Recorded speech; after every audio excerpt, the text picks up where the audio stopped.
Bonsoir à tous. Vadim Vassiliev part de Monaco, c'est officiel.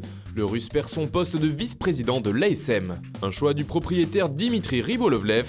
Il est victime des mauvais résultats sportifs de l'ASM, mais également des pertes financières subies par le club dernièrement.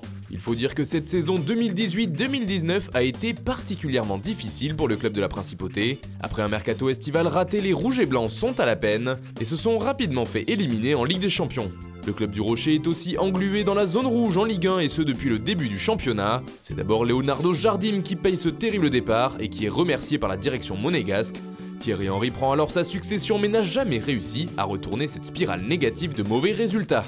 Le champion du monde 98 finira lui aussi par perdre sa place et c'est Jardim qui fera le chemin inverse, reprenant sa place sur le banc de Monaco. Cette période de crise durait depuis trop longtemps pour le président russe et aura eu raison de la tête de Vassiliev.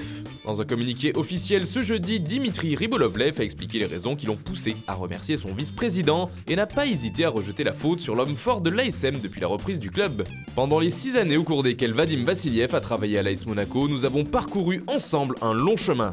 Nous avons connu de nombreux succès, cependant des erreurs importantes ont été commises l'année dernière, ce qui nous a mené aux pires résultats sportifs que le club ait connus depuis 7 ans. Récemment, je me suis investi activement pour gérer et régler les problèmes du club. J'ai pris un nombre de décisions qui ont été difficiles, mais nécessaires à mon avis. J'ai notamment tenu personnellement à appeler Leonardo Jardim et à lui présenter des excuses pour l'erreur commise au mois d'octobre.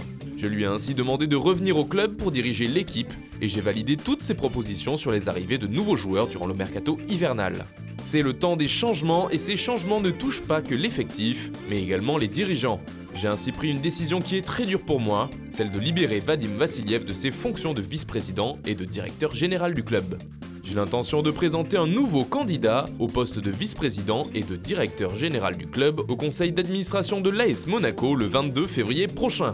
Tout au long de la saison, Vadim Vassiliev assumait les conséquences de la mauvaise santé de l'ASM cette saison, tant au niveau du mercato qu'au niveau des tristes résultats et du changement d'entraîneur. Dans ce même communiqué, le désormais ancien vice-président est rapidement revenu sur son bilan à la tête du club de la Principauté, avant de remercier ceux qui lui ont permis d'en arriver là. Je tiens à remercier le président Dimitri Ribolovlev qui m'a permis de diriger l'AS Monaco et de vivre cette expérience exceptionnelle si riche en émotions. Durant ce temps, j'ai fait tout mon possible pour permettre au club d'obtenir des résultats en adéquation avec nos ambitions. Malgré les derniers mois difficiles, je suis fier du bilan présenté à la fin de ces 6 années intenses. J'aimerais remercier son Altesse Sérénissime le Prince Albert II pour son soutien. J'ai une pensée pour tous les supporters du club avec qui j'ai partagé de très beaux moments. Aujourd'hui, c'est avec une très forte émotion que je quitte ma fonction de vice-président et directeur général du club. Pour finir, je voudrais adresser tous mes encouragements à Leonardo bien sûr, mais aussi à toute l'équipe. Je suis convaincu que le groupe est sur la bonne voie et que la fin de saison permettra aux joueurs de montrer toutes leurs qualités pour sauver ce merveilleux club. Dagge Monegou. Après 6 ans à la tête du sportif de l'AS Monaco, c'est une page qui se tourne pour Vadim Vassiliev et aussi pour le club de la Principauté qui a connu de très belles heures avec son vice-président russe. Pour la première fois depuis 17 ans, le club a remporté le championnat de France et a également accédé aux demi-finales de la Ligue des Champions. Sur ces 6 saisons, l'ASM a même terminé 5 fois sur le podium de la Ligue 1. C'est également sous sa direction que de grands joueurs sont venus à Monaco et que certains y ont explosé aux yeux du monde.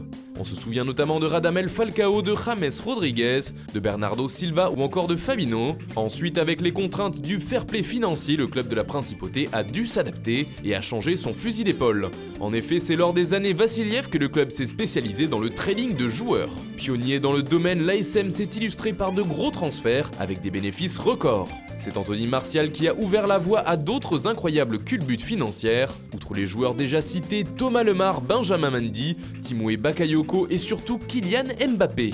Des joueurs vendus très cher et qui ont rapporté plusieurs centaines de millions d'euros à Monaco. Mais si ce modèle a fait ses preuves, c'est certainement celui qui a précipité la perte de Vadim Vassiliev l'été dernier. En vendant les derniers cadres de l'équipe sans les remplacer, ce dernier a fait plonger le club de la Principauté et a fini par provoquer sa chute. Voilà, c'est tout pour aujourd'hui. N'hésitez pas à nous dire dans les commentaires ce que vous pensez de cette nouvelle. Bonne soirée à tous, on se retrouve très vite pour une nouvelle vidéo sur Foot Mercato.